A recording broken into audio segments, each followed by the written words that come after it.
Hello students, welcome to my YouTube channel AV tutorial. और जैसा आपको पता है, हमने लास्ट लेक्चर के अंदर सॉल्यूशन यूनिट के अंदर राउट्स लॉ के ऊपर न्यूमेरिकल किए थे। तो न्यूमेरिकल्स बड़े ही इंपॉर्टेंट थे। अच्छे अलग अलग टाइप के न्यूमेरिकल्स मैंने आपको करवाए, किस तरह से अलग अलग टाइप के न्यूमेरिकल बनते हैं मैंने वो सभी आपको करवाए।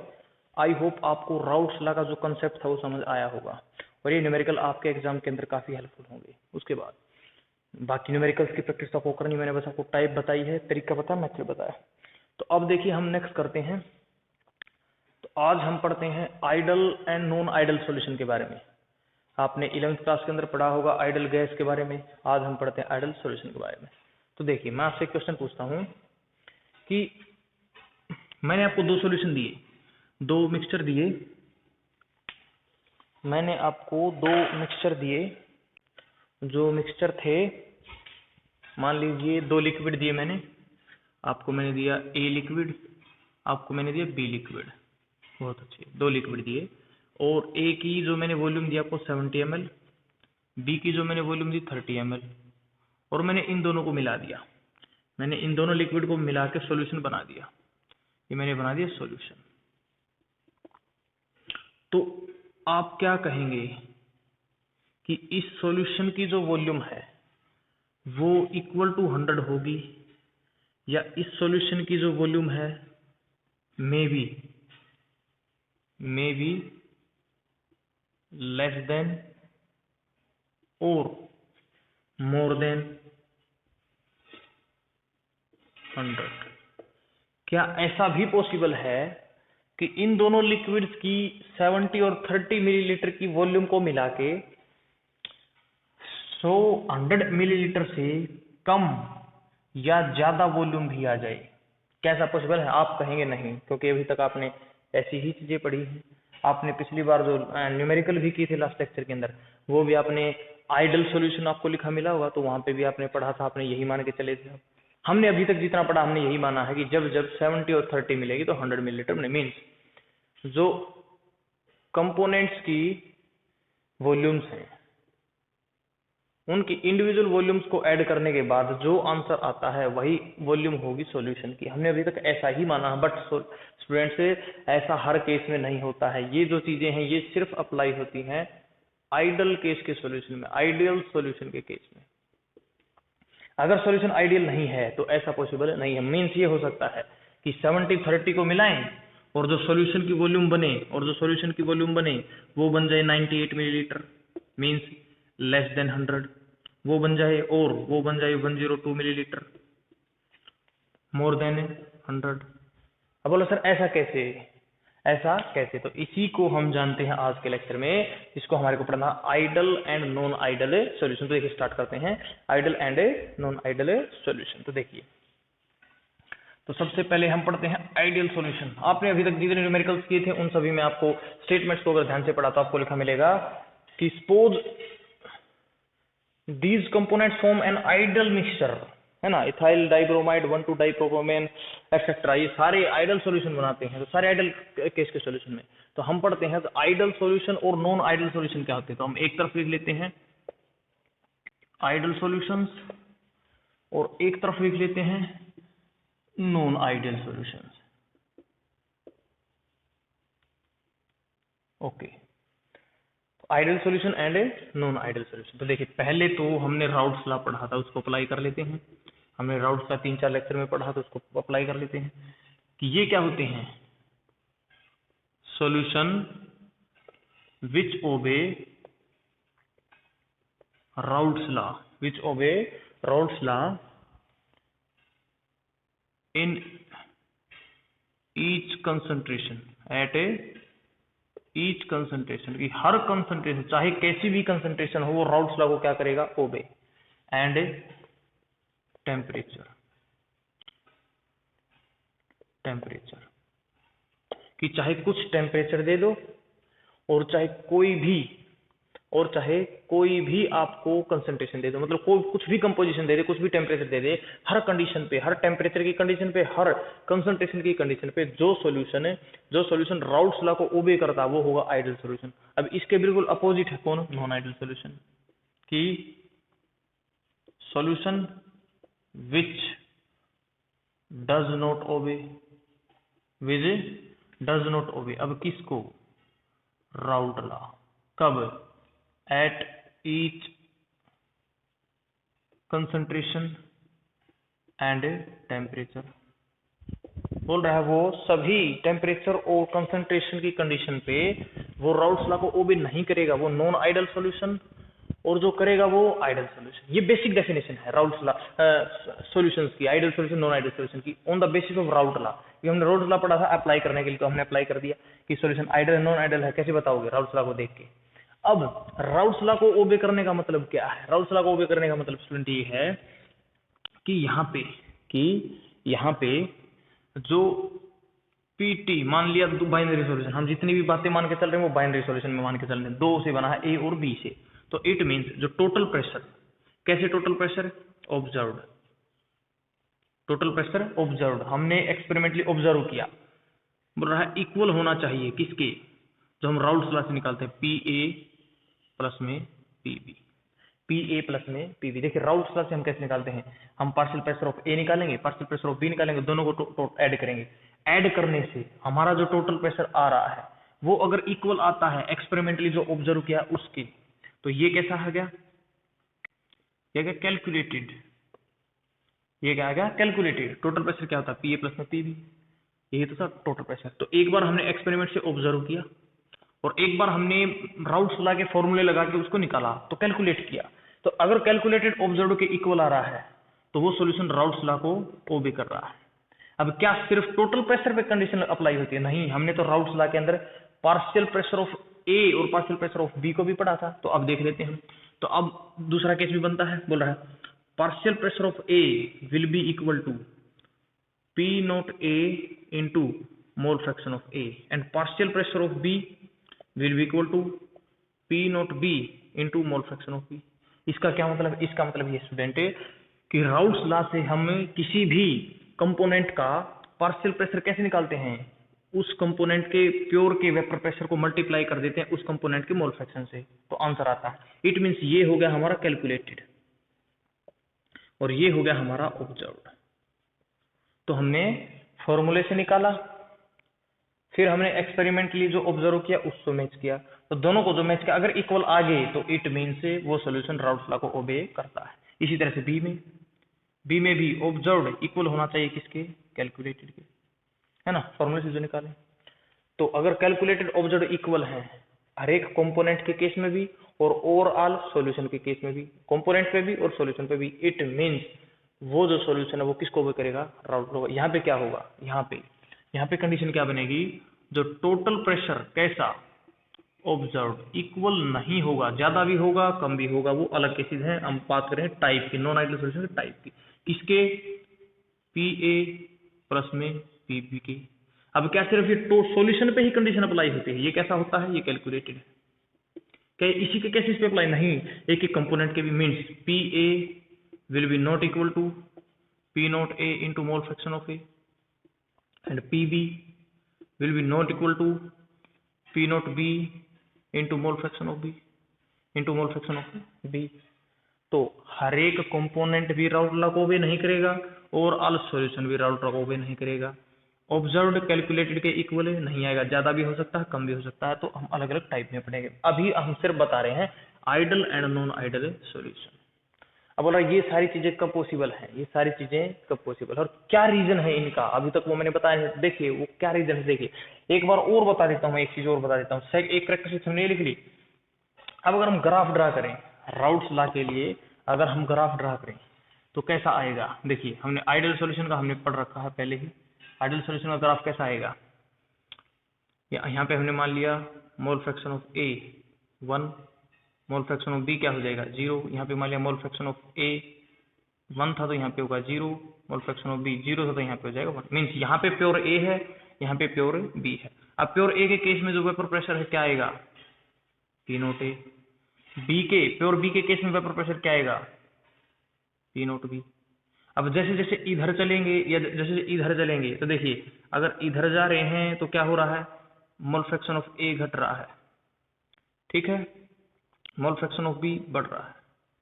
और अगर इधर आ रहे हैं, देखिए इधर आ रहे हैं तो मोल फ्रैक्शन ऑफ बी घट रहा है, मोल फ्रैक्शन ऑफ ए बढ़ रहा है। तो देखिए अलग अलग कंडीशन मैंने आपको बताई। उसके बाद क्या है, मतलब यहाँ पे तो प्योर ए है, यहाँ पे प्योर बी है, लेकिन अगर कहीं पे भी बीच में बात करें, कहीं भी यहाँ से छोड़ के बीच में कहीं भी बात करते हैं तो वहाँ पे सॉल्यूशन है, थोड़ा सा ए है थोड़ा सा बी है।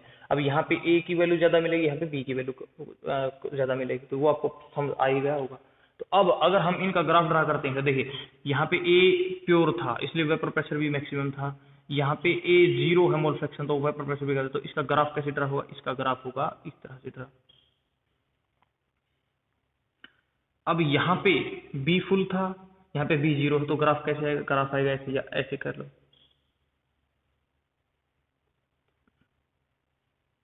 ठीक है, इस तरह से। ये आता था आइडियल सॉल्यूशन का। अब टोटल का कैसे करते थे हम, टोटल का हम आते थे इस तरह सीधी लाइन। तो हम जो अपने आइडियल सॉल्यूशन के लिए जो राउल्स लॉ का ग्राफ ड्रा होता है मोल फ्रैक्शन के साथ, मोल फ्रैक्शन और वेपर प्रेशर के साथ, इस तरह का ग्राफ आता है। लेकिन अगर नॉन आइडियल सॉल्यूशन होगा, नॉन आइडियल सॉल्यूशन हो तो यहाँ पे ग्राफ अलग अलग ड्रा होंगे। यहाँ पे ऐसा ग्राफ बिल्कुल नहीं होगा, यहाँ पे ऐसा ग्राफ बिल्कुल नहीं होगा। ये पी नॉट ए है, ये पी नॉट बी है, ये मोल फ्रैक्शन ऑफ ए 1 मान लिया, मोल फ्रैक्शन ऑफ बी क्या हो जाएगा 0, यहाँ पे मोल फ्रैक्शन ऑफ ए मान हो जाएगा 0, यहाँ पे मोल फ्रैक्शन ऑफ बी क्या हो जाएगा 1। तो देखिए ग्राफ आना चाहिए था कुछ ऐसा, ग्राफ आना चाहिए था कुछ ऐसा, ग्राफ आना चाहिए था कुछ ऐसा, बट ऐसा नहीं है। या तो जाएगा इससे ऊपर, या तो जाएगा इससे ऊपर, या जाएगा इससे नीचे। ऐसा ही इसके केस में, ए के केस में या तो जाएगा इससे ऊपर या जाएगा इससे नीचे। ऐसे ही टोटल केस में या तो जाएगा ऊपर या जाएगा नीचे। मीन्स ऐसा ग्राफ बिल्कुल भी नहीं होगा, ऐसा ग्राफ बिल्कुल भी। अब कैसा होगा वो हम टाइप्स में पढ़ेंगे। मीन्स अभी बस ये जान लीजिए कि नॉन आइडियल के लिए ऐसा ग्राफ नहीं होगा। अब क्वेश्चन माइंड में उठ रहा होगा क्यों हो रहा है ऐसा, ऐसा ग्राफ ये इक्वल क्यों नहीं है, यहाँ पे इक्वल क्यों है, वो भी बताएंगे। बट पहले जान तो लीजिए कि क्या क्या होता है, और भी अलग अलग चीजें बहुत सारी मिलेंगी। थर्ड, आपने सुना होगा एक टर्म है डेल्टा एच ऑफ मिक्सिंग। आपने एक वर्ड सुना होगा डेल्टा वी ऑफ मिक्सिंग। ये आप दोनों वर्ड सुने हैं, मैं बता देता हूं क्या है। Change in heat, change in heat और एंथैल्पी आप कह सकते हो during mixing. Change in volume due to mixing, क्योंकि हमने एक लिक्विड को दूसरे लिक्विड में मिला के सॉल्यूशन बनाया है, ठीक है। इसका मतलब है, इसका मतलब होता है कि पहले हमने ए की जो वॉल्यूम ली थी, फिर हमने मिला दी बी की वॉल्यूम में, है ना, और हमने बनाया सॉल्यूशन की वॉल्यूम, सॉल्यूशन की वॉल्यूम। तो अब मान लिया ये 30 थी, ये 70 थी, तो यहाँ पे आनी चाहिए 100, यहाँ पे आनी चाहिए 100। बट अगर ये 7 और 30 थी कितनी पहले 100, अगर बाद में भी 100 आ जाए, बाद में भी 100 आ जाए, तो ये डेल्टा, डेल्टा मीन्स चेंज। तो क्या कुछ वॉल्यूम में चेंज हुआ, वॉल्यूम में चेंज नहीं हुआ। बट अगर ये आ जाए 98, ये आ जाए 102, मतलब 100 ना आके कुछ भी और आ जाए, तो हम कहेंगे चेंज हुआ है, डेल्टा है। तो अब आइडियल सॉल्यूशन के अंदर, अब आइडियल सॉल्यूशन के अंदर जो डेल्टा एच होती है वो होती है 0। डेल्टा जो आइडियल सॉल्यूशन के अंदर डेल्टा एच ऑफ मिक्सिंग होती है 0। डेल्टा, सॉरी मैंने वॉल्यूम बता दिया, जो अभी मैंने बताया था वॉल्यूम था वो, तो वॉल्यूम होती है 0, डेल्टा मिक्सिंग वॉल्यूम होती है 0। अगर दोनों मिलाने से इक्वल आ रही है, दोनों को ऐड करके सॉल्यूशन की इक्वल आ रही है, तो डेल्टा, कोई भी वॉल्यूम के अंदर चेंज नहीं हुआ, पहले भी 100 थी बाद में भी 100। डेल्टा एच क्या होती है, देखिए डेल्टा एच होती है रिएक्शन के बाद एंथैल्पी के अंदर चेंज। हमने क्या किया, हमने ए और बी को मिला के हमने सॉल्यूशन बनाया। अब होगा क्या, जो ए है, ए एक सोलवेंट था, बी एक सोलवेंट था, ए के अंदर ए के मॉलिक्यूल्स के बीच में बॉन्ड होगा, बी के अंदर बी के मॉलिक्यूल्स के बीच में बॉन्ड होगा। अब होगा क्या, ए बी बी को मिला के सॉल्यूशन अगर बनाना है तो ए के बॉन्ड को और बी के बॉन्ड को तोड़ना होगा, है ना, और फिर सॉल्यूशन बनाने के लिए ए बी ऐसे सॉल्यूशन बनेगा, तो ए बी के बॉन्ड को बनाना होगा। अब आपको पता है इनके बॉन्ड तोड़ने हैं, तो इन दोनों को बॉन्ड तोड़ने के लिए एनर्जी देनी पड़ेगी, एनर्जी देनी पड़ेगी, या सॉरी इसको इस तरह से लिख लेते हैं हम, एनर्जी देनी पड़ेगी। और जब इनके बॉन्ड बनेंगे तो एनर्जी रिलीज होगी, तो एनर्जी रिलीज होगी। बॉन्ड तोड़ने के लिए एनर्जी देनी पड़ेगी, बॉन्ड बनने के लिए एनर्जी रिलीज होगी। अब अगर देने के लिए देखिए इन दोनों को एनर्जी मान ले दी हमने 100 जूल और निकली भी कितनी 100 जूल। बॉन्ड टूटने के लिए एनर्जी दी 100 जूल, बॉन्ड बनने से एनर्जी मिली 100 जूल। ठीक है, तो अब का कोई एनर्जी के अंदर चेंज आया? रिएक्शन सॉल्यूशन बनाने से पहले भी एनर्जी 100 जूल थी, सॉल्यूशन बनाने के बाद भी 100 जूल है, तो कोई चेंज आया? Delta change due to mixing इसके अंदर एंथैल्पी के अंदर क्या कोई चेंज है? कोई भी चेंज नहीं है। बट अगर ऐसा हो जाए कि दी तो 100 थी और आगे 98 या फिर 102, अब होगा कैसे वो तो रीजन बताएंगे बाद में। तो अब ऐसा भी हो सकता है। अब ऐसा होगा तो means delta H a mixing कुछ ना कुछ है। तो आइडल सॉल्यूशन के अंदर कुछ चेंज होता है या नहीं होता? जिस तरह से वॉल्यूम के अंदर कोई चेंज नहीं होता, जिस तरह से वॉल्यूम के अंदर कोई भी चेंज नहीं होता, उसी तरह से एंथैल्पी के अंदर भी कोई चेंज नहीं होता। एंथैल्पी के अंदर भी कोई चेंज नहीं होता। तो डेल्टा जो आइडल सॉल्यूशन के लिए इन दोनों की वैल्यू क्या होती है? 0। उसके बाद अब इनका रीजन क्या है? अब ये क्यों ऐसा ग्राफ आता है? यहाँ पे S की वैल्यू 0 क्यों है? यहाँ पे V की वैल्यू 0 क्यों है? तो अब जान लेते हैं इस केस में। इस केस के अंदर डेल्टा H है जो due to mixing, enthalpy change due to mixing, वो 0 के इक्वल नहीं होगा। 0 से कम भी हो सकता है, 0 से ज्यादा भी हो सकता है। डेल्टा V ऑफ मिक्सिंग, तो change in volume due to mixing, वो भी 0 के इक्वल नहीं होगा। 0 से ज्यादा भी हो सकता है, 0 से कम भी हो सकता है। तो टाइप्स में बात करेंगे। अब ऐसा रीजन है क्यों? अभी तक जो मैंने करेक्टरिस्टिक्स ये बताई हैं, ये इनका कारण क्या है? What is the reason? तो इसको हम 4th पॉइंट में लिखते हैं, बट इसका हम रीजन, इन सभी पॉइंट्स का रीजन मैं लिख रहा हूं। ये सारे पॉइंट्स का रीजन क्या है? Because in ideal solution A interaction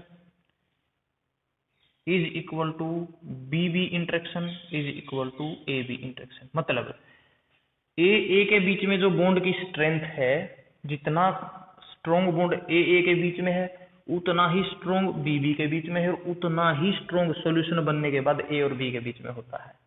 अब इससे क्या होगा? देखिए पहला रीजन मैं समझाता हूँ। डेल्टा चेंज इन वॉल्यूम क्यों नहीं होगा? देखिए जितना ए उतना ही बॉन्ड बी में, उतना ही बॉन्ड ए में। मीन्स ए के पार्टिकल भी इतने नजदीक है, बी के पार्टिकल भी इतने ही नजदीक है।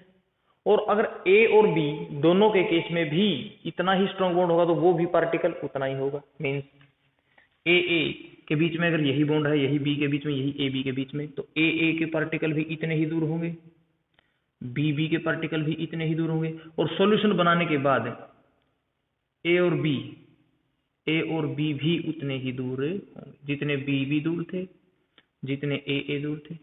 इट मीन्स वॉल्यूम के अंदर कोई चेंज होगा? जितना स्पेस ए ने यहाँ पे ले रखा था, उतना स्पेस बी ले रहा था, उतना ही स्पेस ए और बी के बीच में होगा। तो बॉन्ड स्ट्रॉन्ग हो, बॉन्ड एक जैसा, तीनों के बीच में बॉन्ड की स्ट्रेंथ एक जैसी होने की वजह से यहाँ पे भी वॉल्यूम उतनी ही कवर करेंगे, यहाँ पे वॉल्यूम, और दोनों को ऐड करने के बाद टोटल वॉल्यूम भी उतनी ही बनेगी। अब दूसरा केस समझते हैं। ये मैंने वॉल्यूम का केस बताया। अब समझते हैं कि एंथैल्पी चेंज। देखिए अगर ये बॉन्ड और ये बॉन्ड सिमिलर है, तो इस बॉन्ड को तोड़ने के लिए मान लिए 20 जूल एनर्जी देंगे, तो इस बॉन्ड को तोड़ने के लिए भी कितनी देनी पड़ेगी? 20 जूल। तो ए और बी के जो इंट्रैक्शन है, उन टोटल को तोड़ने के लिए हमने कितनी एनर्जी देनी पड़ेगी? 40 जूल। बट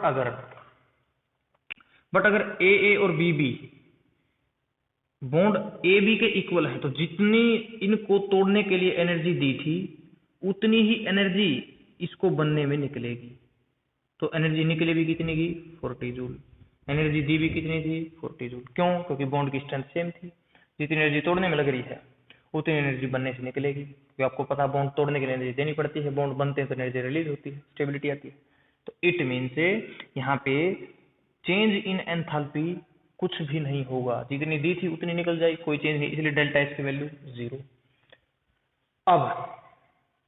अब ये केस क्यों है, इसको भी हम इसी से समझाते हैं। देखिए सभी का रीजन यही है, आइडल होने का और नॉन आइडल होने का रीजन यही है। तो अब इसके केस में हम समझाते हैं। तो देखिए इसके केस में क्या हो जाएगा? अब जितने, देखिए प्रेशर, वेपर प्रेशर है। वेपर प्रेशर का मतलब क्या है? कि जो ए के मॉलिक्यूल्स हैं वो सोलवेंट को छोड़ के वेपर फेज में जाएंगे, बी के जो मॉलिक्यूल हैं वो भी सॉल्यूशन को छोड़ के वेपर फेज में जाएंगे। सॉल्यूशन को, ए के भी सॉल्यूशन को छोड़ के वेपर फेज में चले गए, बी के भी चले गए। और अब ऊपर जब सॉल्यूशन बनेगा, जब दोनों को मिलाने से सॉल्यूशन बनेगा ए बी, उनके बीच में भी बॉन्ड की जो स्ट्रेंथ वो वही है। इट मीन्स प्योर ए ले लिया, प्योर बी ले लिया, प्योर ए प्योर बी दोनों ले लिए, दोनों को मिला के हमने बना दिया सॉल्यूशन, दोनों को मिला के हमने बना दिया सॉल्यूशन। तो जितना बॉन्ड ए ए के बीच में प्रेजेंट था उतना ही बी बी के बीच में, उतना ही ए बी के बीच में। तो अब उतना ही फोर्स है, तो यहाँ से भी बॉन्ड को तोड़ के वो उतने ही वेपर बनाएंगे, बीबी के केस में भी बॉन्ड को तोड़ के उतने ही वेपर बनाएंगे, और ए बी के केस में भी वही फोर्स है, वही बॉन्ड है, तो तोड़ने में उतनी ही एनर्जी लगी, नहीं तो उतनी ही वेपर बनेगी। तो जितनी ए ने बनाई उतनी बी ने बनाई, उतनी ही अब ए बी के केस में बनेगी। इसीलिए ए और बी के वेपर प्रेशर को जोड़ने से वो इक्वल आएगा टोटल प्रेशर के। तो तीनों का जो रीजन है वो सेम टू सेम है कि कंपोनेंट के बीच में जो बॉन्ड फोर्स ऑफ अट्रैक्शन होता है उतना ही सॉल्यूशन बनने के बाद डिफरेंट कंपोनेंट के बीच में होता है, कि जितना फोर्स ऑफ अट्रैक्शन है एक कंपोनेंट के मॉलिक्यूल्स के बीच में है उतना ही दूसरे और उतना ही सॉल्यूशन बनने के बाद दोनों के बीच में। इससे ना तो डेल्टा एच कुछ होता ना ही डेल्टा वी कुछ होता, और जो ग्राफ है वो सिमिलर रहता है, क्योंकि जितना प्रेशर ये यहाँ पे बनाएगा जितना प्रेशर ये बनाएगा, अब फोर्स इक्वल है, सॉल्यूशन बनने के बाद दोनों की वेपर बनेगी, तो जितना ए यहाँ से का था जितना बी का, दोनों को जोड़ेंगे उतना ही सॉल्यूशन में से वेपर बनाएंगे, दोनों ग्राफ सिमिलर आएगा। बट अगर ऐसा कुछ हो जाए कि ए का जो अट्रैक्शन है या फिर बी ए का जो अट्रैक्शन है या फिर बी का जो अट्रैक्शन वो इक्वल ना हो ए बी के अट्रैक्शन से, वो इक्वल ना हो ए बी के अट्रैक्शन से, ये देखिए इक्वल नहीं है। अब क्या होगा, अब देखिए, अब मान लेते हैं ए के का जो इंट्रैक्शन है और बी का जो इंट्रैक्शन है, उस इन दोनों के बीच में जो बॉन्ड है वो ए बी से स्ट्रोंग है, वो ए बी से स्ट्रोंग है। इट मीन्स जो ए का जो बॉन्ड है और ए बी का जो बॉन्ड है, ठीक है, ये जो बॉन्ड है वो स्ट्रोंग है, ये जो बॉन्ड है वो वीक है। अब क्या होगा देखिए, स्ट्रोंग बॉन्ड है तो जो एनर्जी तोड़ने के लिए कितनी देनी पड़ेगी, ज्यादा। बॉन्ड वीक है, वीक बॉन्ड के बनने से जो एनर्जी रिलीज होगी वो होगी कम, तो देनी तो पड़ी ज्यादा, निकली कम। मतलब देनी पड़ी थी 70 जूल, निकली कितनी 60 जूल, तो कुछ चेंज हुआ, देखिए पहले 70 थी अब होगी 60, तो चेंज कितना होगा 10 joule. It means delta H will not equal to 0। अब इसी तरह से मिक्सिंग को देखते हैं कि चेंज इन वॉल्यूम 0 के इक्वल क्यों नहीं होता। तो देखिए ए का बॉन्ड स्ट्रॉन्ग है, ए का बॉन्ड स्ट्रॉन्ग है तो ए के पार्टिकल होंगे नजदीक, ए बी का बॉन्ड वीक है तो ए बी के जो पार्टिकल होंगे वो होंगे दूर। यहाँ पे जो वॉल्यूम है वो कम है, यहाँ पे जो वॉल्यूम होगी वो ज्यादा होगी। पहले वॉल्यूम कम थी फिर वॉल्यूम ज्यादा होगी, तो change in volume not equal to 0, change in volume not equal to 0। अब प्रेशर की बात कर लेते हैं। तो देखिए अगर ए का बॉन्ड स्ट्रोंग है तो ये जो वेपर है वो बनाएंगे कम, जो वेपर है वो बनाएंगे कम। अगर ए बी का बॉन्ड वीक है, तो ये जो वेपर बनाएंगे वो बनाएंगे ज्यादा। तो ए या फिर बी के वेपर को जोड़ेंगे, वो उन दोनों के बीच में बॉन्ड स्ट्रोंग है तो वेपर बनेगी कम।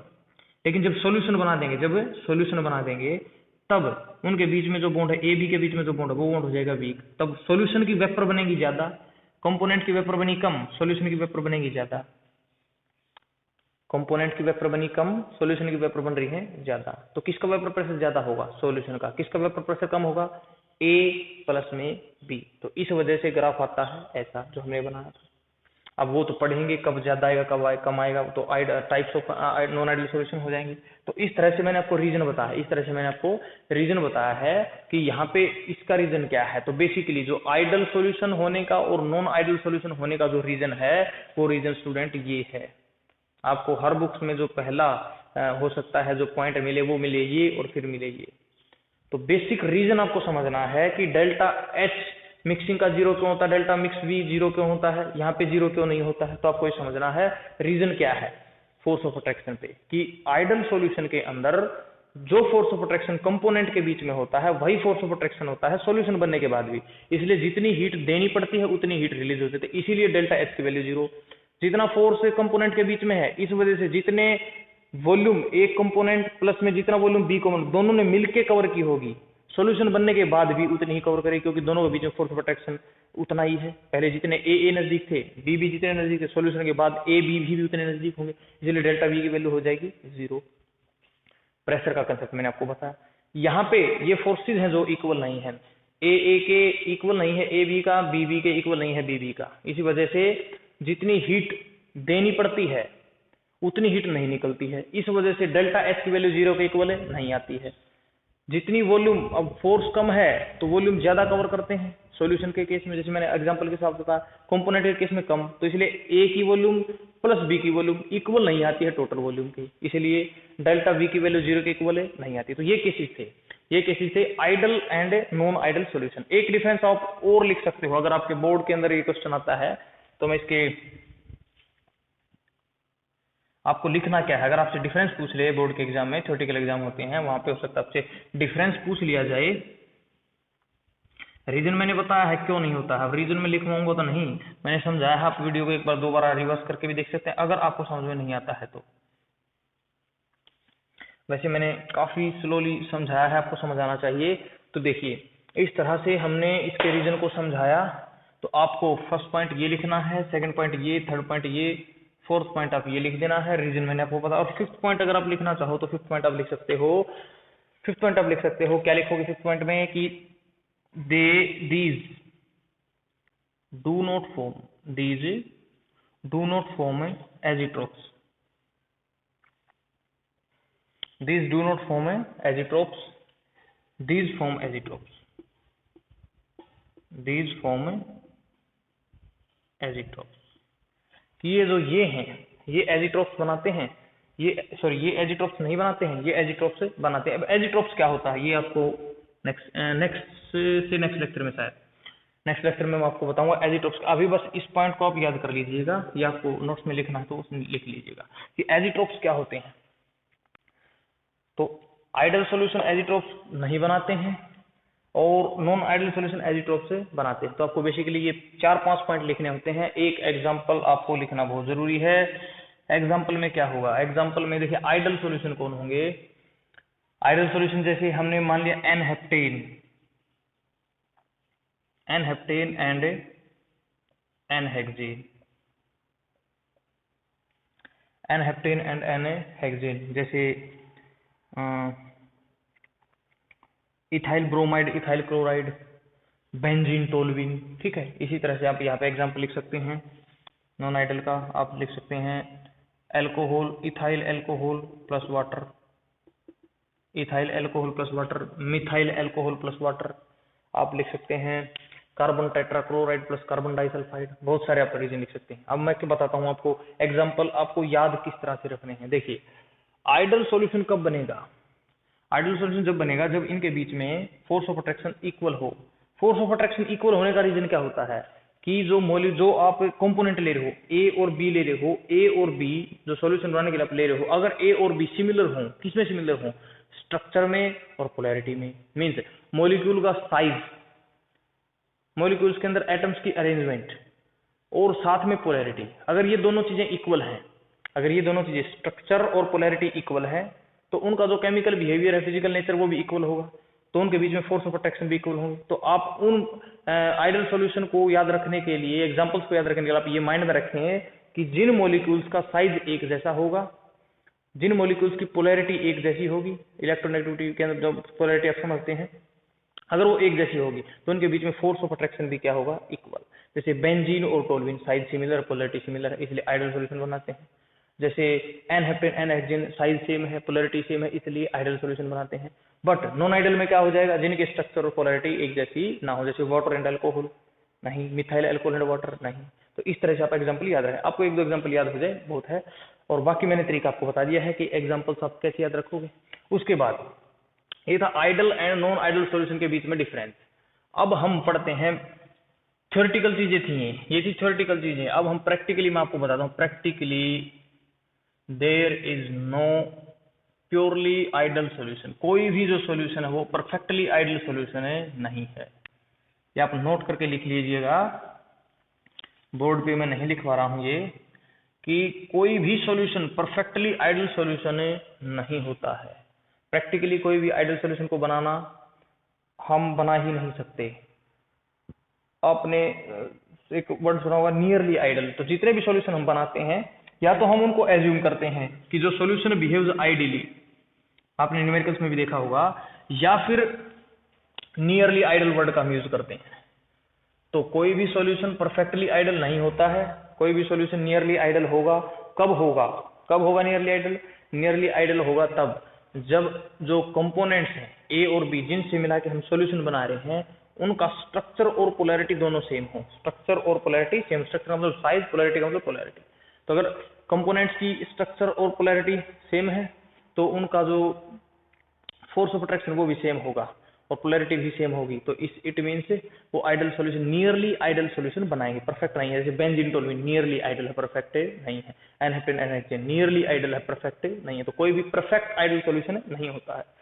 अब पढ़ते हैं हमें non ideal solution. Non ideal solution के केस में दो टाइप बनती हैं, तो हम हेडिंग डाल लेते हैं types of non ideal solution.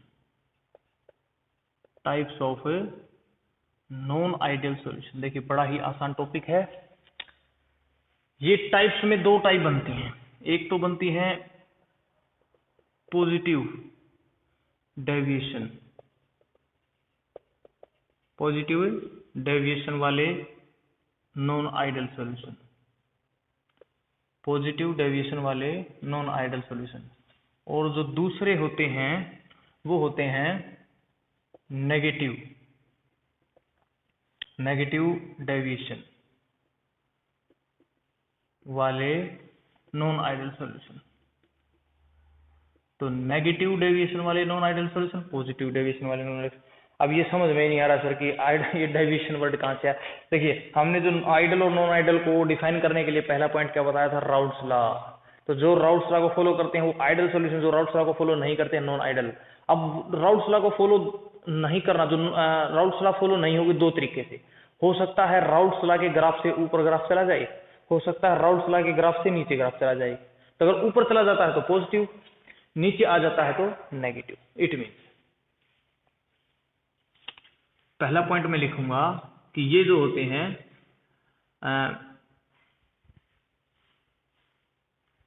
Deviate positively from routes law,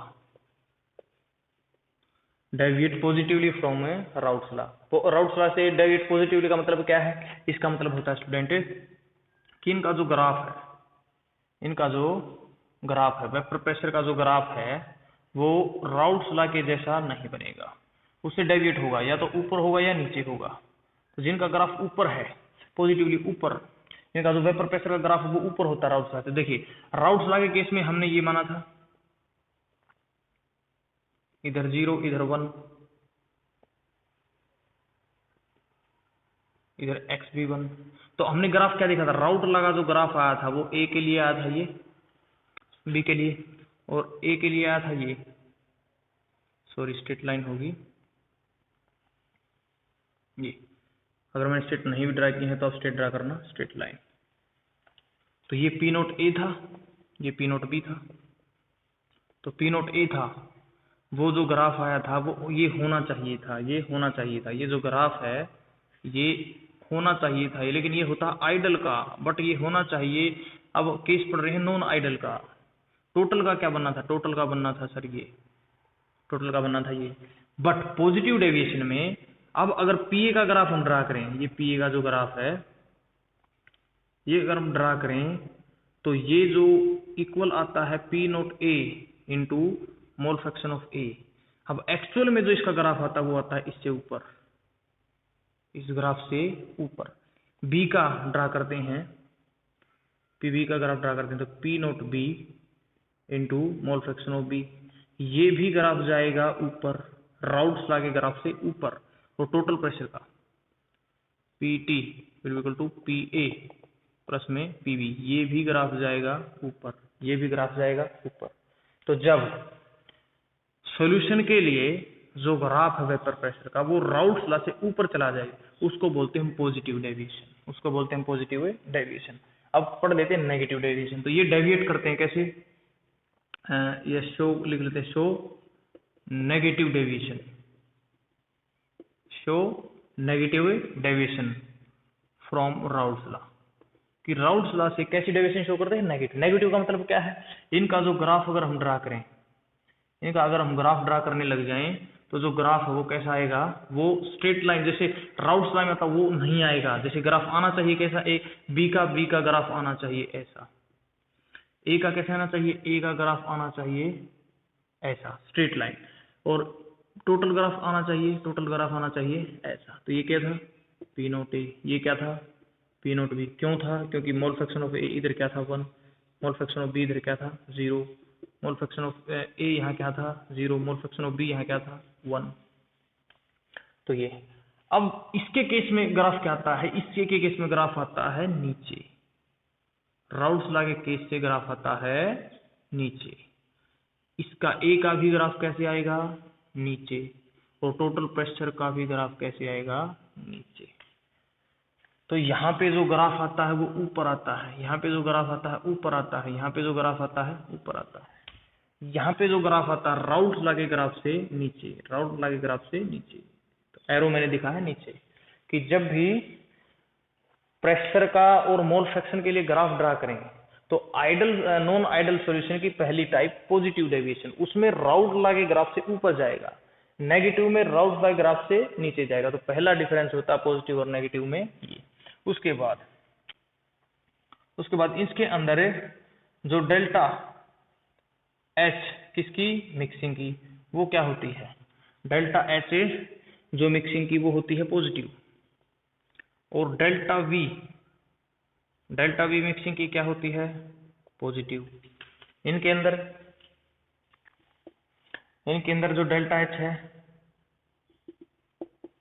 वो क्या होती है, नेगेटिव। इनके अंदर जो होती है वो क्या होती है,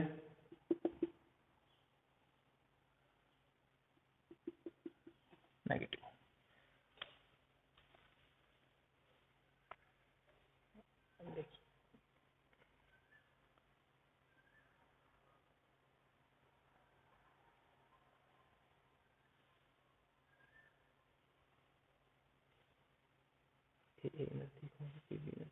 ठीक,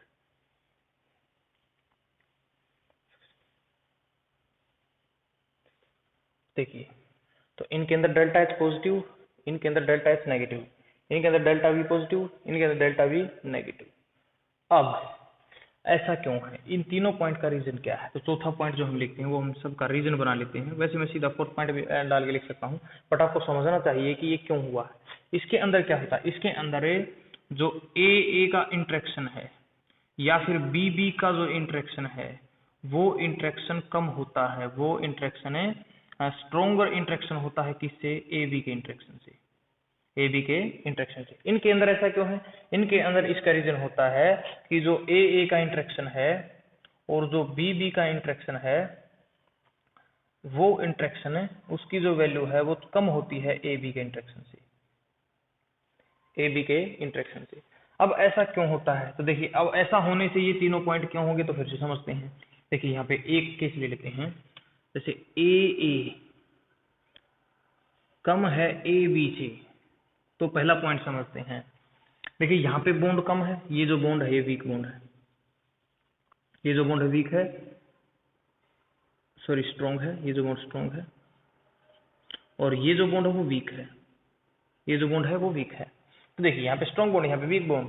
अब स्ट्रॉन्ग बॉन्ड होगा, स्ट्रॉन्ग बॉन्ड होने की वजह से जो वेपर है वो क्या बनेंगे स्टूडेंट, कम वेपर बनी थोड़ी सी। लेकिन जब ए और बी को मिला के ए बी सोल्यूशन बना दिया तो बॉन्ड वीक हो गया, बॉन्ड वीक हुआ तो जो वेपर है वो वेपर क्या बनेंगे अब ज्यादा। अब देखिए वेपर ज्यादा बनेगी, इसीलिए जो वेपर प्रेशर वो भी क्या आएगा ज्यादा, वेपर प्रेशर ज्यादा आएगा, वेपर प्रेशर ज्यादा आएगा तो ग्राफ कहाँ जाएगा ऊपर, ग्राफ कहाँ जाएगा ऊपर। अब इसके केस में क्या होगा, इसके केस को भी देख लेते हैं कि ए का जो इंटरेक्शन है वो ए बी के इंटरेक्शन से कम है, वो ए बी के इंटरेक्शन से कम है, ए बी के इंटरेक्शन से कम। देखिए ये बॉन्ड क्या है, वीक, उल्टा केस है, ये बॉन्ड क्या है, स्ट्रॉन्ग। अब वीक बॉन्ड है तो वेपर, देखिए वीक बॉन्ड है, ए ने ए को मतलब कम फोर्स के साथ पकड़ रखा, आसानी से छूट जाएंगे, दोनों वेपर बना लेंगे, वेपर बना लेंगे तो वेपर क्या बनेगी, ज्यादा। ए बी के केस में बोल रहा है ए बी को छोड़ने के लिए तैयार नहीं, मैं नहीं आपको छोड़ूंगा, मैं बी को बिल्कुल भी नहीं छोड़ूंगा। तो ए बी दोनों पकड़ने के लिए एक दूसरे को पकड़ के बैठे हैं बिल्कुल स्ट्रांगली, छोड़ नहीं रहे हैं, तो छोड़ेंगे नहीं तो वेपर बनेगी कम। यहाँ पे वेपर बनी ज्यादा, यहाँ पे वेपर बनी कम, देयरफॉर वेपर प्रेशर क्या होगा, ज्यादा। यहाँ पे वेपर प्रेशर क्या होगा, यहाँ पे वेपर प्रेशर होगा कम। अब कंपोनेंट का वेपर प्रेशर ज्यादा आ गया, सॉल्यूशन का वेपर प्रेशर कम आ गया, तो ग्राफ राउंड से कहाँ आएगा, नीचे की तरफ शिफ्ट हो जाएगा। तो इट मीन्स पहला तरीका हमने पढ़ लिया कि ना तो सॉल्यूशन ओबे करेगा ना कंपोनेंट। सॉल्यूशन मतलब यहाँ पे जो पीटी है, PT will be larger than PA plus में पीबी। यही केस हर एक कंपोनेंट पे भी अप्लाई होगा। पीए भी ज्यादा होगा किससे, P naught A into X A से, और पीबी भी क्या ज्यादा होगा किससे, पीबी ज्यादा होगा P naught B into X B से। यहाँ पे उल्टा हो जाएगा, यहाँ पे क्या हो जाएगा, जो टोटल वेपर प्रेशर है सॉल्यूशन का वो कम होगा, किससे कम होगा, पी ए प्लस में पी बी। हर एक केस में कंपोनेंट पी ए भी कम होगा किससे, P naught A into mole fraction of A. P B भी कम होगा P naught B into mole fraction of B, P naught B into mole fraction of B. तो देखिए यहाँ पे सॉल्यूशन का वेपर प्रेशर जो ऑब्जर्व था वो कैलकुलेटेड से आया कम, ग्राफ नीचे, कैलकुलेटेड से आया कम, ग्राफ नीचे, कैलकुलेटेड से आया कम, ग्राफ नीचे। यहाँ पे कैलकुलेटेड से आया ज्यादा, ग्राफ ऊपर, कैलकुलेटेड से आया ज्यादा, ग्राफ ऊपर, तो ग्राफ ऊपर। तो पहला रीजन मैंने आपको समझाया ये कि जो मेन रीजन था वो क्या था, वही फिर से जो force of attraction, force of attraction. अब दूसरा पॉइंट देखते हैं। वेपर को हमने समझा दिया, अब हम डेल्टा एच और डेल्टा वी को समझा देते हैं। डेल्टा एच क्यों होगा, डेल्टा एच से प्लस होगा, डेल्टा एच मतलब पॉजिटिव होने का मतलब जीरो से ज्यादा होगा, जीरो से मतलब change in volume more than zero, मतलब वॉल्यूम चेंज होगा और वो वॉल्यूम बढ़ेगी, घटेगी नहीं। मतलब कंपोनेंट को मिलाने से सॉल्यूशन जब बनेगा तो कंपोनेंट की जो वॉल्यूम हम जोड़ेंगे उससे ज्यादा वॉल्यूम आएगी सॉल्यूशन की। कैसे आएगी देखिए, ए का बॉन्ड स्ट्रॉन्ग था, ए का बॉन्ड स्ट्रॉन्ग था, मतलब ए का जो पार्टिकल है वो ए के पार्टिकल के नजदीक होगा, वॉल्यूम कम आई, इसलिए जो वॉल्यूम है वो कम होगी। उसके बाद जब ए बी है, ए बी का बॉन्ड वीक है तो ये दूर दूर होंगे, जो ए और बी है वो दूर दूर होंगे। देखिए ये बिल्कुल पास पास थे, ये दूर है, ये दूर है तो वॉल्यूम क्या होगी, वॉल्यूम अब केस में होगी ज्यादा, वॉल्यूम होगी ज्यादा। मान लेते हैं पहले वॉल्यूम कितनी थी, 30 मिलीलीटर ए की, इसी तरह से होगी बी की 30 मिलीलीटर, क्योंकि बॉन्ड सेम था। अब देख लेते हैं कितना होगा इनको जोड़ने से, 60 मिलीलीटर। अब वॉल्यूम ए भी दूर दूर हो गए, वॉल्यूम बढ़ जाएगी तो मान लिया होगी 70 मिलीलीटर, 70 मिलीलीटर। तो पहले 60 थी अब 70 होगी, तो चेंज इन वॉल्यूम हुआ, चेंज इन वॉल्यूम हुआ, लेकिन कितना चेंज हुआ, 10 मिलीलीटर। अब बढ़ी है या घटी है, बढ़ी है, इसलिए पॉजिटिव। तो change in volume will be positive, तो हमने पॉजिटिव इसको भी एक्सप्लेन कर दिया। अब यहाँ पे देख लेते हैं वहां पे डेल्टा वी की वैल्यू क्यों होती है माइनस, तो समझ ही गए होंगे जो अच्छे स्टूडेंट हैं, जिनका दिमाग काम करता है और जिनका दिमाग गया है कहीं और, क्लास से बाहर हैं, ध्यान से नहीं देख रहे हैं तो उसको समझ में नहीं आएगा। तो अब देखिए यहाँ पे बॉन्ड वीक है, बॉन्ड वीक है तो ए और ए होंगे दूर दूर, बॉन्ड स्ट्रॉन्ग है तो ए और बी होंगे पास पास। अब यहाँ पे ए दूर थे तो वॉल्यूम यहाँ पे होगी ज्यादा, ए भी नजदीक है तो वॉल्यूम होगी कम। तो मीन्स यहाँ पे वॉल्यूम थी 70, ए और बी दोनों भी ऐड करके मैं लिख देता हूँ 70 मिलीलीटर, यहाँ पे मान लेते हैं 60 मिलीलीटर आई, क्योंकि वॉल्यूम कम होगी। तो पहले 70 थी अब 60 होगी, पहले 70 थी अब 60 होगी, तो 10 मिलीलीटर का चेंज आया। डेल्टा वी कितना, 10, बट कैसा आया, कम हुई है तो इसलिए माइनस, इसलिए डेल्टा वी की वैल्यू माइनस। तो ये रीजन था कि डेल्टा वी और डेल्टा एच। अब बात कर लेते हैं हम नेक्स्ट की। देखिए इसको भी हमने किससे एक्सप्लेन किया, बॉन्ड से, बॉन्ड की स्ट्रेंथ से। इसको भी हमने कैसे एक्सप्लेन किया, बॉन्ड की स्ट्रेंथ से। तो देखिए अब तीसरा जो पॉइंट है उसको भी हम बॉन्ड की हेल्प से ही एक्सप्लेन करते हैं, जो ये है कि डेल्टा एच पॉजिटिव क्यों होती है, डेल्टा एच पॉजिटिव क्यों होती है। तो देखिए बॉन्ड स्ट्रॉन्ग है तो एनर्जी तोड़ने के लिए एनर्जी तोड़ने के लिए देनी पड़ेगी ज्यादा। अब बॉन्ड वीक तो बॉन्ड वीक के बनने से जो एनर्जी बनेगी वो आएगी कम, जो एनर्जी आएगी वो निकलेगी कम, है ना। दी हमने ज्यादा और निकली हमसे कम, तो यहाँ पे जो वैल्यू है वो 70। देखिए जो हम एनर्जी देते हैं वो हम प्लस में लिखते हैं, आपको पता होना चाहिए, 11 पढ़ के हैं। जो हम एनर्जी देते हैं वो, और जो एनर्जी निकलती है उसको हम लेते हैं माइनस। तो बॉन्ड स्ट्रॉन्ग था तो तोड़ने के लिए एनर्जी भी ज्यादा दी होगी, अब दी थी तो प्लस वैल्यू। अब बॉन्ड वीक था, बॉन्ड वीक के बनने से एनर्जी भी कम निकलेगी, एनर्जी कम निकलेगी तो और निकलती है तो वैल्यू माइनस। अब इन दोनों को अगर हम ऐड करें, ओवरऑल रिएक्शन को देखें, सॉल्यूशन बनने के ओवरऑल रिएक्शन को देखें, तो जो दी थी वो प्लस में थी, जो निकली वो माइनस में वैल्यू कम है, तो अब ओवरऑल आंसर कितना आएगा 10 जूल, और कैसा आएगा प्लस, तो डेल्टा एच की वैल्यू प्लस। यहाँ पे क्या होगा, देखिए बॉन्ड वीक है तो जो एनर्जी है, एनर्जी तोड़ने के लिए देंगे क्या कम, मान लिए 40 जूल दे दी प्लस। अब बॉन्ड स्ट्रॉन्ग है, स्ट्रॉन्ग बॉन्ड के बनने से एनर्जी ज्यादा निकलेगी, मान ली 50 जूल निकलेगी, निकलती है तो माइनस। अब निकली -50 दी +40, ओवरऑल ऐड करेंगे तो कितनी आएगी -10 जूल, और कैसी आएगी साइन माइनस, तो डेल्टा एच कैसी आएगी माइनस। तो सारा फंडा, पूरा का जो पूरा फंडा है वो किसका है, वो है सारा का सारा फंडा force of attraction between component and force of attraction between different component in the solution state. कि जब प्योर कंपोनेंट है उनके बीच में जो फोर्स ऑफ अट्रैक्शन है, और एक सॉल्यूशन के बनने के बाद जो फोर्स ऑफ अट्रैक्शन, तो वो दोनों उनकी वैल्यू क्या है, पहले कम है बाद में ज्यादा है, तो उसके ऊपर पे पॉजिटिव डेविएशन है, नेगेटिव डेविएशन। तो किस तरह से डेविएट होता हमने पढ़ा, ऊपर चला जाए तो पॉजिटिव, नीचे आ जाए तो नेगेटिव। अब पॉजिटिव के केस में delta H positive, delta V positive, negative case में delta H negative, delta V negative. क्यों नेगेटिव, सभी का रीजन आपको बताना है, फोर्थ पॉइंट में लिख के, या पहले इस पॉइंट को लिख सकते हो, जैसे भी मर्जी आपकी, कि क्या होता है पूरा जो बेसिक है आइडल और नॉन आइडल होने का, या फिर नॉन आइडल में भी दो टाइप पॉजिटिव और नेगेटिव होने का रीजन क्या है, force of attraction between the pure particles, या इन प्योरिटी वाली स्टेट के अंदर और इन सॉल्यूशन स्टेट के अंदर। तो ये होता है मेन रीजन, तो उसके बाद एक पॉइंट और आप लिख सकते हो, जैसे आपके एग्जाम में, थ्योरेटिकल एग्जाम में क्वेश्चन आता है, तो एक पॉइंट और आप इसमें यहाँ पे ऐड कर सकते हो। क्या ऐड करोगे, आप ऐड कर सकते हो, ये पॉइंट मैं एक्सप्लेन बाद में करूंगा।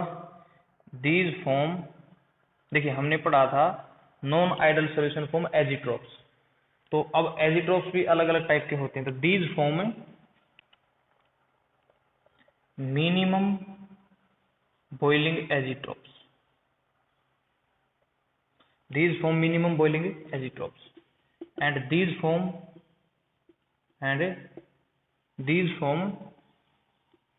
maximum boiling azeotropes।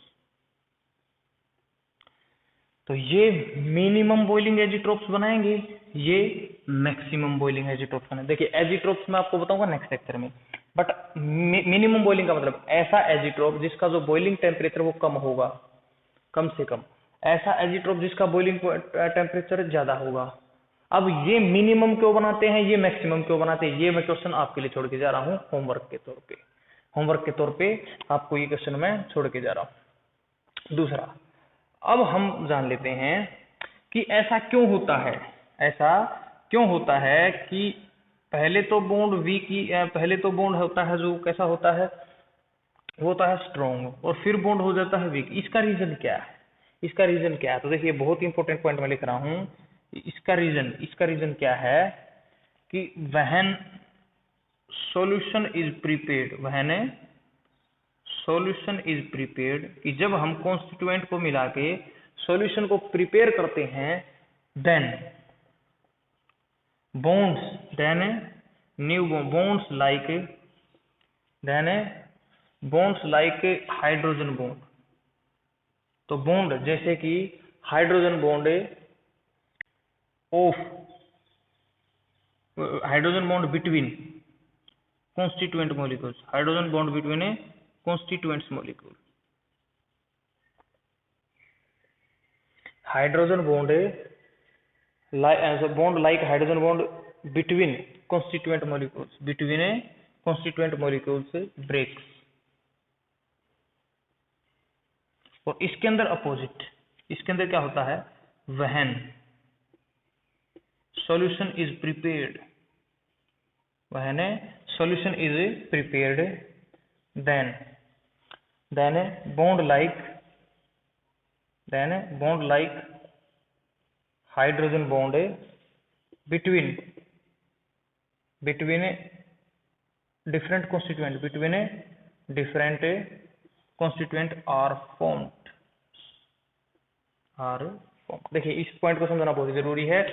क्या है, वेरी वेरी इंपॉर्टेंट पॉइंट है ये, कि जब हम पॉजिटिव डेविएशन वाला नॉन आइडियल सॉल्यूशन बनता है उस टाइम पे क्या होता है कि जो कॉन्स्टिट्यूएंट के मॉलिक्यूल्स थे उनके बीच में पहले से हाइड्रोजन बॉन्ड प्रेजेंट थे, वो सॉल्यूशन के बनाने पर टूट जाते हैं। यहाँ पे क्या होता है कि कॉन्स्टिट्यूएंट के बीच में पहले हाइड्रोजन बॉन्ड नहीं थे, लेकिन जब ए और बी डिफरेंट कॉन्स्टिट्यूएंट को साथ लेके आए सॉल्यूशन में, तो जब सॉल्यूशन बनाते ही उनके बीच में बॉन्ड बन गए। यहाँ पे केस क्या है, मैं ऊपर बना रहा हूं, देखिए यहाँ पे केस क्या है, ए के बीच में हाइड्रोजन बॉन्ड था, ठीक है, बी के बीच में मान लेते हैं हाइड्रोजन बॉन्ड था, तो दोनों के बीच में बॉन्ड था। लेकिन जब केस हमने बनाया ए और बी, सॉल्यूशन का केस बनाया, तो इनके बीच में हाइड्रोजन बॉन्ड नहीं रहा, इनके बीच में हाइड्रोजन बॉन्ड नहीं। मीन्स क्या हुआ कि ए के बीच में जो हाइड्रोजन बॉन्ड था, जब सॉल्यूशन बनाया तो इस ए के बीच में कौन आ गए, ए के बीच में आ गए बी के पार्टिकल, जिसकी वजह से जो हाइड्रोजन बॉन्ड था वो डिस्ट्रॉय हो गया। क्या बताया मैंने कि ए बीच में हाइड्रोजन बॉन्ड था, लेकिन फिर ए के अंदर बी मिला दिया सॉल्यूशन बनाने के लिए, तो इस बी ए के पार्टिकल के बीच में बी का मॉलिक्यूल आ गया, और बी के साथ ए ने हाइड्रोजन बॉन्ड नहीं बनाया, ए और बी ने हाइड्रोजन बॉन्ड नहीं बनाया, तो ए का था, बी के आने से वो भी टूट गया। तो जो हाइड्रोजन बॉन्ड पहले से प्रेजेंट थे वो टूट जाते। यहाँ पे उल्टा हुआ, यहाँ पे क्या हुआ है, यहाँ पे बोला ए और ए के बीच में बॉन्ड नहीं थे, बी के बीच में भी हाइड्रोजन बॉन्ड नहीं था, यहाँ पे हाइड्रोजन बॉन्ड नहीं था, बट जब सॉल्यूशन बनाया ए और बी, तो बोला ए और बी के बीच में सेंटर, इनकी पोलैरिटी अलग हुई, जिसकी वजह से क्या बन गया, हाइड्रोजन बॉन्ड, जिसकी वजह से क्या बन गया, हाइड्रोजन बॉन्ड, जिसकी वजह से बन गया हाइड्रोजन बॉन्ड। तो यहाँ पे पहले से हाइड्रोजन बॉन्ड टूट जाते हैं जो कॉन्स्टिट्यूएंट के बीच में थे, और जो सेम कॉन्स्टिट्यूएंट के मॉलिक्यूल के बीच में थे, जैसे ए या फिर बी। यहाँ पे क्या होता है, यहाँ पे ए और बी के बीच, ए और बी के बीच में प्रेजेंट नहीं थे, बट ए और बी जब दोनों आए और ए बी ने हाइड्रोजन बॉन्ड बना दिए, तो इस केस में क्या था, सॉल्यूशन बनने से पहले बॉन्ड स्ट्रॉन्ग था, बाद में हो गया वीक क्योंकि बॉन्ड टूट गया। यहाँ पे क्या हुआ, यहाँ पे बोल रहा है कि सॉल्यूशन बनने से पहले बॉन्ड नहीं था, लेकिन सॉल्यूशन बनने के बाद बॉन्ड बन गया। अब सॉल्यूशन बनने के बाद बॉन्ड बनेगा तो बॉन्ड होगा और स्ट्रॉन्ग, बॉन्ड और स्ट्रॉन्ग है तो वेपर कम, वेपर प्रेशर कम, बॉन्ड स्ट्रॉन्ग हो गया तो delta H negative, bond strong होगा डेल्टा वी नेगेटिव, वॉल्यूम भी घट जाएगी। तो सारे रीजन, जो सारे कैरेक्टरिस्टिक्स है, उन सभी का रीजन वही है। फिर से घूम फिर के बात वही आ जाती है कि force of attraction between A different constituents. तो इस तरह से आपने देखा कि what is the reason what is the reason for the differences between ideal and non ideal, and non ideal के अंदर भी positive deviation and negative deviation, कि आइडल और नॉन आइडल के बीच में जो डिफरेंस है वो भी इसकी वजह से, और नॉन आइडल के जो दोनों टाइप पॉजिटिव और नेगेटिव वो भी इसकी वजह से। मतलब बेसिक क्या था, force of attraction, force of attraction. तो अब एग्जांपल आपसे पूछ लिए जाते हैं, एग्जांपल्स आपसे पूछ लिए जाते हैं। तो फिर से एग्जांपल मैं यहाँ पे बताऊंगा, जैसे जो अपना कौन सा है ये पॉजिटिव डेविएशन। पॉजिटिव डेविएशन में आप बताओगे जैसे alcohol plus water, alcohol plus water. यहाँ पे आप एग्जांपल बता दोगे chloroform, chloroform plus acetone, chloroform plus acetone. तो देखिए ये जो मैंने एक एग्जांपल आपको बताया था, ये मैं एग्जांपल भी आपको समझाता हूं, मैं इस पॉइंट पे रेज कर रहा हूं।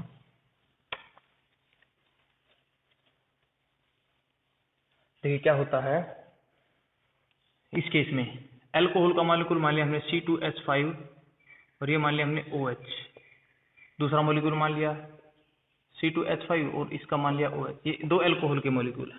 तो इन दोनों के बीच में था हाइड्रोजन बॉन्ड, जब तक हमने सॉल्यूशन नहीं बनाया था, अकेला एल्कोहल था, तो इनके बीच में था हाइड्रोजन बॉन्ड। अब हमने वाटर मिक्स कर दिया, अब हमने वाटर मिक्स कर दिया, तो जैसे ही वाटर मिक्स हुआ तो क्या हुआ, C2H5 OH, बट अब बीच में आ गया वाटर, तो इनका जो हाइड्रोजन बॉन्ड था वो टूट गया, इनका जो हाइड्रोजन बॉन्ड था, ये बॉन्ड था, टूट गया। अब एक बॉन्ड कम हो गया, तो फोर्स ऑफ अट्रैक्शन क्या हो जाएगा, कम। फोर्स ऑफ अट्रैक्शन का मतलब प्रोफेसर बढ़ जाए सारे पॉइंट्स। यहाँ पे उल्टा केस है, यहाँ पे क्या होता है देखिए, यहाँ पे जैसे हमने मान लिया,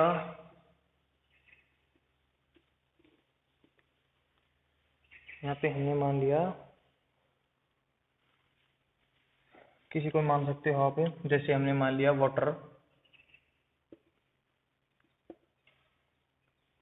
H2O, मान लो कोई भी बॉन्ड था इनके बीच में, हाइड्रोजन बॉन्ड तो आपको पता है, और हमने मिला दिया इसमें स्ट्रॉन्ग एसिड, इसमें जैसे वाटर मिला HCl मिला दिया, हमने मिला दिया HCl, तो क्या होता है, पहले वाटर के बीच में बॉन्ड कम है, HCl के बीच में बॉन्ड कम है, बट जब दोनों को मिलाया तो इनके बीच में एक एक्स्ट्रा बॉन्ड आ गया, दैट इज हाइड्रोजन बॉन्ड। इनके बीच में भी एक और बॉन्ड आ गया, हाइड्रोजन बॉन्ड, तो नया बॉन्ड बन गया, तो फोर्स ऑफ अट्रैक्शन ज्यादा होगा, फोर्स ऑफ अट्रैक्शन क्या होगा, ज्यादा। तो इस तरह से आप एग्जांपल ले सकते हो, इसके अंदर बहुत सारे एग्जांपल्स आपको बुक्स के अंदर से मिल जाएंगे, वैसे मैंने बता दिया chloroform plus acetone, carbon disulphide plus chloroform, strong acid plus water, जैसे water plus HCl, water plus HNO3, water plus H2SO4, तो बहुत सारे एग्जांपल्स आप कर सकते हो, बुक से आप एग्जांपल्स को लर्न कर सकते हो। तो ये था, इसके अंदर acetone plus benzene, acetone plus टोनमीन, इस तरह से काफी एग्जांपल्स आपको मिल जाएंगे।